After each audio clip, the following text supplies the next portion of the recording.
Ao pregar a doutrina do Segundo Advento, Guilherme Miller e os seus colaboradores não tinham como objetivo converter pessoas para uma nova denominação religiosa.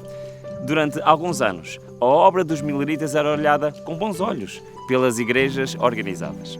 No decorrer do tempo, as circunstâncias iriam mudar e uma crise profunda iria instalar-se. O ano de 1843 e 1844 se tornaram críticos para o millerismo. À medida que se apegavam mais a uma data específica e o tempo do fim se aproximava, os seus esforços missionários eram redobrados. Esse posicionamento, diante das crenças dominantes e das igrejas estabelecidas, provocaria uma crescente rejeição em relação aos milleritas a partir daqueles anos. Olá, eu sou o Jefferson Araújo. E eu sou o Ruben Fernandes. Hoje voltaremos a um período anterior ao do grande desapontamento de outubro de 1844. O que aconteceu entre o movimento millerita e as igrejas protestantes aqui nos Estados Unidos? Como a interpretação profética do millerismo foi influenciada por esta relação? Começa agora mais um episódio desta viagem pela história do cristianismo e do grande conflito entre o bem e o mal.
Como a obra de Guilherme Miller poderia contribuir para o crescimento das igrejas, foi por algum tempo considerada positiva pelos pastores. Especialmente na década de 1830, um número crescente de igrejas, principalmente de denominações protestantes, abriu as portas para a mensagem millerita. Os ministros acabaram se beneficiando da habilidade de Miller em trazer novos conversos para encher as suas igrejas. No entanto, gradativamente, ele compreendeu que estava sendo usado. Aos poucos, Guilherme Miller percebeu que a grande maioria dos ministros não estava interessada em seus ensinos sobre a segunda vinda de Cristo, e os próprios ministros começaram a se opor à sua mensagem. No final da década de 1830 e à medida que o tempo se aproximava, uma crença que parecia inofensiva tornou-se uma ameaça para os líderes das igrejas estabelecidas. Com a chegada da data determinada, o sucesso do millerismo alcançou o limiar da crise com as organizações eclesiásticas. Pastores e dirigentes religiosos posicionaram-se contra a mensagem da volta iminente de Cristo. Com o intuito de abafar a crescente agitação, não somente se opuseram a esta mensagem, mas também negaram aos seus membros o privilégio de assistir a pregações sobre o assunto ou mesmo falar dessa esperança nas reuniões de oração da igreja. A discórdia ficou tão incontrolável que piadas e caricaturas zombando de Miller e de seus seguidores começaram a circular por todos os lados. As acusações a respeito da suposta insanidade mental induzida pelos milleritas aumentou a ponto de publicações alegarem que muitos teriam ficado dementes por causa do millerismo. A oposição das igrejas, por sua vez, aconteceu de três formas. A primeira foi que um número cada vez maior de congregações passou a proibir os milleritas de realizar cultos em seus edifícios. A segunda foi que os seguidores de Miller tinham a sua condição de membros de igreja canceladas. E a terceira, por sua vez, pastores e pregadores que aceitavam a mensagem do advento começaram a ser impedidos de exercer a função e até expulsos de suas congregações.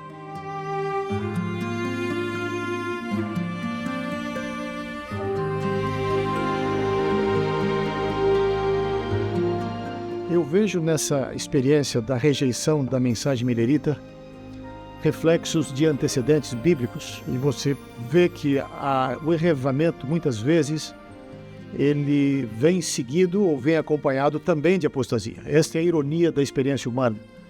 Logo depois que o povo de Israel atravessou o Mar Vermelho, em seguida eles estavam reclamando quando faltou comida.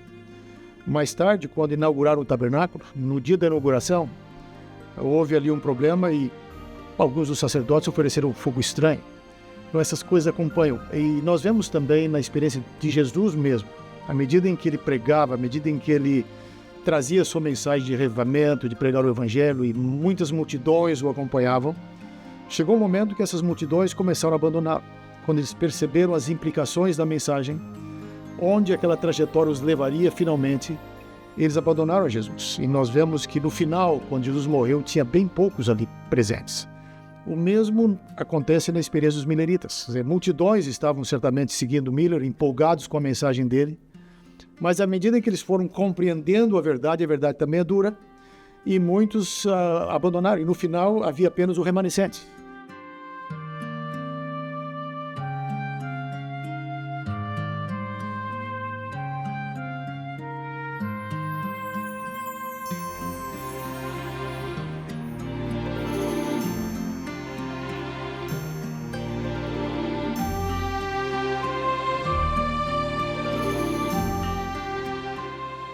Estamos em Bath, no estado do Maine, onde um episódio que envolveu a Associação da Igreja Metodista Episcopal ilustra bem a que ponto chegou a crise entre o millerismo e as igrejas. O crescimento do movimento millerita trouxe preocupações ao metodismo desta região, pois cerca de 30 dos seus pastores estavam interessados no millerismo ou já tinham começado a pregá-lo. Como resultado, em julho de 1843, a Associação Metodista do Maine, reunida aqui em Bath, aprovou uma série de resoluções contra o millerismo. Depois dessa resolução, muitos pastores com receio deixaram a defesa pública do Advento. Contudo, nem todos seguiram este caminho. O caso mais destacado é o de Levi Stockman, que continuou pregando as crenças adventistas, conforme ele mesmo disse, como uma questão de dever para com Deus e o mundo. Como resultado, ele foi levado a julgamento por um concílio de pregadores a cerca de 40 quilômetros daqui, em Portland. Com base nas decisões de Bath, Stockman foi acusado de heresia. Em razão disso, ele afirmou que aquele procedimento fez com que a Associação Metodista do Maine se parecesse bastante com a velha mãe das meretrizes, caracterizando-se como uma de suas filhas. Ele ainda escreveu no início de 1844: "Estamos muito perto de uma crise, uma terrível crise entre nós e as igrejas a respeito dessa questão. Não é meramente uma diferença de opinião, mas uma diferença de ação e espírito. A linha divisória está sendo rapidamente traçada." Após o término do julgamento, mesmo afligido por causa da tuberculose, Stockman foi procurado pelo seu superior, indicando que, se não voltasse atrás, seria expulso da igreja e, após a sua morte, a sua esposa e os seus 3 filhos não iriam receber os benefícios reservados para os sustentar. Nem mesmo esta ameaça o demoveu das suas convicções. Stockman permaneceu firme e deu um poderoso testemunho de que a sua fé estava fundamentada nas Escrituras. Finalmente, ele foi expulso e morreu poucos meses depois, em 25 de junho de 1844, com apenas 32 anos. Esta experiência revela a tensão que havia naquele momento.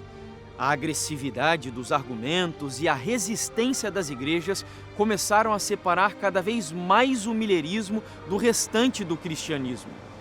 Muitos milleritas passaram a indagar se eles deviam se retirar de suas igrejas. Guilherme Miller era resistente a essa ideia, mas tinha momentos de oscilação. De tempos em tempos, quando era intimidado, ele mostrava outra posição.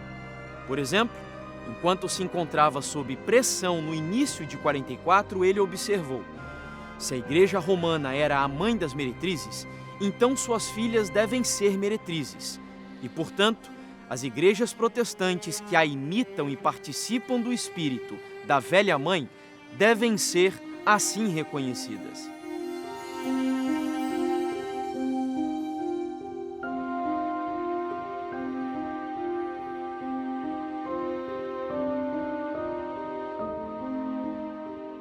Por volta dessa mesma época de conflitos, uma voz diferente estava a ser ouvida aqui em Ohio, no verão de 1843. Estamos em Cleveland, onde talvez o mais amado dos pregadores milleritas, Charles Fitch, pregou um dos sermões mais famosos da história do millerismo, baseado em Apocalipse 14, verso 8, que diz: E outro anjo seguiu dizendo: Caiu, caiu Babilônia, aquela grande cidade, que a todas as nações deu a beber do vinho da ira da sua fornicação. E Apocalipse 18, dos versos 1 ao 5, que diz: E depois destas coisas, vi descer do céu outro anjo, que tinha grande poder, e a terra foi iluminada com a sua glória. E clamou fortemente com grande voz, dizendo: Caiu, caiu a grande Babilônia, e tornou-se morada de demónios, e covil de todo o espírito imundo, e esconderijo toda a ave imunda e odiável. Porque todas as nações beberam do vinho da ira da sua fornicação. E os reis da terra se fornicaram com ela, e os mercadores da terra se enriqueceram com a abundância de suas delícias. E ouvi outra voz do céu que dizia: Sai dela, povo meu, para que não sejas participante dos seus pecados, e para que não incorras nas suas pragas. Porque já os seus pecados se acumularam até ao céu, e Deus se lembrou das iniquidades dela. O título da mensagem era Sai dela, povo meu. Em síntese, as passagens bíblicas tratam sobre a queda de Babilônia e a consequente necessidade do povo de Deus fugir do sistema corrupto por ela representado. Até o ano de 1843, os milleritas, seguindo a tradição protestante, haviam identificado Babilônia com a Igreja Romana. No entanto, Fitch ampliaria essa perspectiva. Ao relacionar Babilônia com o Anticristo, ele afirmava que qualquer pessoa ou organização que se opõe ao reinado pessoal e literal de Jesus Cristo neste mundo é um anticristo. Isto, de acordo com ele, incluía tanto o catolicismo quanto as igrejas protestantes, que rejeitassem os ensinos da breve volta de Cristo. Na visão dele, as igrejas protestantes haviam caído, pois se tornaram opressoras, tal qual a Igreja Romana. Após declarar que o convite para sair de Babilônia era o chamado à conversão para a doutrina da vinda pessoal de Cristo no seu reino, Fitch fez um apelo contundente: se tu és um cristão, sai de Babilônia. Se tu pretendes ser encontrado como um cristão quando Cristo voltar, sai de Babilônia e sai agora. No apelo final da mensagem, ele ainda advertiu aqueles que decidiram permanecer em Babilônia, dizendo que seriam destruídos e que os salvos aceitariam o convite para sair. Desta forma, Charles Fitch forneceu aos seus colegas milleritas um argumento para a separação das igrejas. Eu creio que o texto-chave que os milleritas utilizaram para interpretar e aplicar o conceito de Babilônia às igrejas protestantes está em Apocalipse 17, capítulo 5. Ali fala de Babilônia como a mãe das prostitutas, das prostituições, etc. E a partir deste verso, naturalmente, desse capítulo, eles conectaram com Apocalipse 13, com a besta que sobe da terra, e também com Apocalipse 14, caiu Babilônia. Então, todas essas passagens mostraram para eles esse contexto, né, de apostasia daquelas igrejas que em algum momento se consideravam igrejas fiéis a Deus, mas que quando a mensagem veio, eles rejeitaram essa mensagem. E para os milleritas, a questão da verdade era uma questão profundamente importante, o que não ocorre no mundo hoje. Hoje nós vivemos num contexto de relativismo da verdade, mas para os milleritas, quem não se alinhava com a verdade, quem não aceitava a palavra de Deus, como eles receberam, como eles entendiam, depois de todo o estudo que fizeram em Guilherme Miller e das profecias, etc., aqueles que rejeitaram essa verdade, eles se enquadraram na definição de Babilônia. Então essa basicamente é a definição. Mas, voltando à pergunta original dos textos, Apocalipse 17:5 é o texto-chave para nós entendermos a visão que os mileritas tinham de Babilônia. Em certo sentido, o raciocínio de Charles Fichte foi uma resposta condizente com o que estava acontecendo na época. Afinal, muitos mileritas estavam sendo removidos de suas igrejas, enquanto outros eram impedidos de anunciar a mensagem que estava no centro de sua experiência cristã. A ação hostil das igrejas era uma espécie de confirmação à mensagem de Fichte. Sendo assim, o sermão dele causou um grande impacto no milerismo e rapidamente espalhou-se por todo o movimento. Outros mileritas influentes também concordaram com a mensagem de Fichte. Um deles era Joseph Marsh, integrante da nova geração de líderes mileritas. Em dezembro de 1843, escreveu: "O nosso dever de sair de Babilônia é tão evidente como foi para Ló fugir de Sodoma na manhã da destruição. Não devemos procurar agradar aos homens, mas a Deus. Se Ele ordenou que saiamos de Babilônia, não sei como poderemos ser salvos da perdição que a espera, a não ser que obedeçamos à sua ordem imperativa." No fim de 1843 e início de 1844, esta mensagem já fazia parte do milerismo. Em outubro de 1844, estima-se que mais 50.000 pessoas saíram das suas igrejas.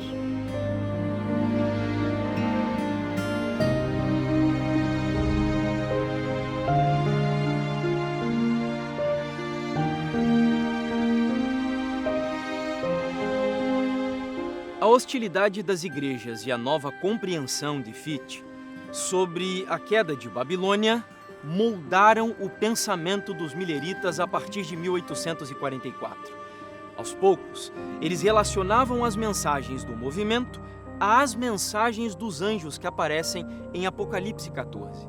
E vi outro anjo voar pelo meio do céu, e tinha o evangelho eterno para o proclamar aos que habitam sobre a terra, e a toda nação, e tribo, e língua, e povo, dizendo com grande voz: Temei a Deus e dai-lhe glória, porque é vinda a hora do seu juízo. E adorai aquele que fez o céu, e a terra, e o mar, e as fontes das águas. E outro anjo seguiu, dizendo: Caiu, caiu Babilônia, aquela grande cidade que a todas as nações deu a beber do vinho da ira da sua fornicação. E seguiu-os o terceiro anjo, dizendo com grande voz: Se alguém adorar a besta e a sua imagem, e receber o sinal na sua testa ou na sua mão, também este beberá do vinho da ira de Deus, que se deitou, não misturado, no cálice da sua ira, e será atormentado com fogo e enxofre diante dos santos anjos e diante do Cordeiro. E a fumaça do seu tormento sobe para todo sempre, e não tem repouso, nem de dia, nem de noite, os que adoram a besta e a sua imagem, e aquele que receber o sinal do seu nome. Aqui está a paciência dos santos. Aqui estão os que guardam os mandamentos de Deus e a fé de Jesus. A compreensão milerita da mensagem do primeiro anjo, por exemplo, foi alterada ao longo dos anos, indo de uma ênfase mais evangélica, fundamentada no Evangelho Eterno, para uma ênfase adventista, baseada na hora do seu juízo. Desde o início da década de 1840, os mileritas se inclinavam cada vez mais a ver a missão do primeiro anjo como a proclamação da hora do juízo de Deus pelo movimento do segundo advento. Apocalipse 18, de certa forma, ele amplia a mensagem de Apocalipse 14. Porque em Apocalipse 14 nós temos um anjo falando, né? Caiu, caiu Babilônia. Mas em Apocalipse 18 o anjo está gritando, o anjo está clamando. E quando nós colocamos as duas passagens lado a lado, nós percebemos de que a mensagem de Apocalipse 18 basicamente é a repetição de Apocalipse 14, porém amplia, mostrando as implicações daquilo que Babilônia representa, né? Ellen White tem uma explicação sobre isso no livro Primeiros Escritos, página 277, se não me falha a memória, onde ela explica isso aí, como que os mileritas entenderam, aplicaram, e como que os pioneiros adventistas entenderam essas passagens. E ao falar dos pioneiros adventistas e da forma como eles entenderam a Bíblia, nós sempre temos que ter em mente que não é uma hermenêutica que eles aplicaram a partir de ideias preconcebidas, mas é uma interpretação que nasceu a partir de um estudo profundo da Bíblia e a partir das realidades que eles também estavam enfrentando ao redor deles, de ver essas igrejas rejeitando, renunciando à verdade. Então, para eles, com relação ao cronograma profético, que era muito claro na cabeça deles, não havia outra opção a não ser aplicar Babilônia a essas igrejas caídas, essas igrejas protestantes que renunciaram à verdade. Se nós tivermos uma compreensão, uma visão de verdade, verdade objetiva, verdade bíblica, verdade absoluta, como os mileritas tinham, nós seremos levados a fazer a mesma aplicação que eles fizeram. Para eles, o que era Babilônia, no período em que eles viveram, em que eles pregaram? Babilônia eram aquelas igrejas, aqueles movimentos religiosos que renunciaram à verdade, que depois de receberem toda a informação da Bíblia, decidiram não seguir, decidiram não obedecer. Uma vez que as igrejas não aceitaram a mensagem do primeiro anjo e começaram a expulsar aqueles que a aceitavam, a advertência do segundo anjo foi incorporada ao movimento milerita. Partindo da perspectiva apresentada por Charles Fitch, a queda de Babilônia começou a ser aplicada ao estado de apostasia do protestantismo. Porém, além da oposição à mensagem do segundo advento, será que havia algo mais que justificasse a nova interpretação dos mileritas? Curiosamente, nesta mesma época, muitos cristãos fiéis começaram a observar uma notável mudança na maioria das igrejas protestantes dos Estados Unidos. Por muitos anos, vinha-se percebendo uma acomodação cada vez maior às práticas e costumes do mundo. O Dr. Samuel Hopkins, no Tratado sobre o Milênio, declara: não há motivo para se considerar o espírito e a prática anticristãos como sendo restritos aos que hoje se chamam de Igreja de Roma. Nas igrejas protestantes, muito se encontra do anticristo e estão longe de se acharem completamente reformadas das corrupções e impiedade. Ao analisar os depoimentos de dezenas de cristãos daquela época, percebemos que a condição moral e espiritual do protestantismo não era muito diferente do que vemos hoje em vários lugares. Sob o véu da religiosidade, escondem-se muitos pecados semelhantes aos que levaram os protestantes a buscarem a separação da Igreja Romana. Contudo, embora a mensagem do segundo anjo do Apocalipse 14 tenha sido primeiramente pregada entre 1843 e 1844, aqui nos Estados Unidos, as profecias indicam que ela ainda não tinha alcançado o seu pleno cumprimento. A obra da apostasia ainda não tinha atingido o seu clímax. Para nós hoje não é diferente. Todo movimento religioso, toda organização, apesar de reivindicar ser verdadeira, que não segue a Bíblia, do ponto de vista da definição bíblica, pertence à Babilônia. Então, de certa maneira, a nossa mensagem hoje não é diferente, não deveria ser diferente das mensagens dos mileritas. Nós vemos a nossa proclamação, a nossa missão como algo que abrange e que alcança o mundo todo. Nós não dividimos o mundo entre religiões, entre denominações. Você faz evangelismo aqui e nós vamos fazer ali. Não. Somos herdeiros dessa mensagem, desta história, desta tradição, que somos o povo remanescente, e quando eu falo tradição, estou falando de tradição bíblica. Nós vemos a nossa missão como abrangendo o mundo inteiro, porque a nossa visão é a visão dos mileritas, de certa forma. Toda denominação, toda pessoa que não está centrada, não conhece a verdade, não obedece à verdade, precisa ser alcançada. E obviamente, dessa perspectiva, quem não está com a Bíblia pertence à Babilônia. A queda de Babilônia só será completa, de acordo com as profecias, quando a união da igreja com o mundo for consumada em toda a cristandade. A mudança é gradual e o pleno cumprimento de Apocalipse 14:8 está em desenvolvimento.